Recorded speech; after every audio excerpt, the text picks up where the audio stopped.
before we can start trying to hack into networks and break into them, there's a few basics that we need to learn before we can do that. So basically, what is a network? A network is just a number of devices connected together.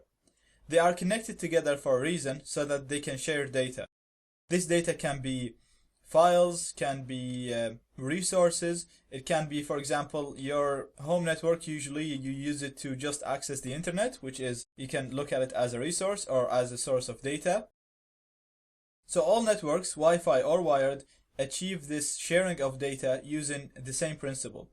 And that principle is, you need a device that acts as a server, and then all devices communicate with the server. So the server has access to the resource, and all the other devices on the network that are connected to this server, obviously, they can access the data from the server.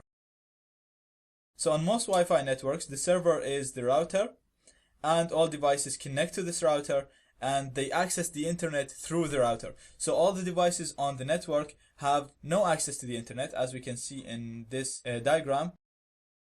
The only device in the network that is connected to the internet is the Wi-Fi router.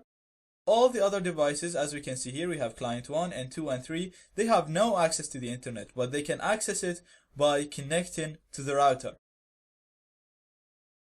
So whenever client 3, for example, if it wants to open google.com, it's going to send a request to the router asking it, okay, I need google.com.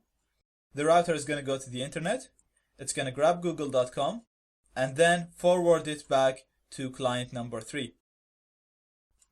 So client number 3 does not have direct access to the internet.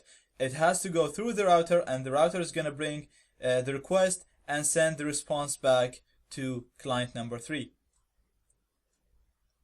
Now all of this data, requests and responses, are transferred through packets. So you can imagine all these arrows are a number of packets being sent between the clients and the router.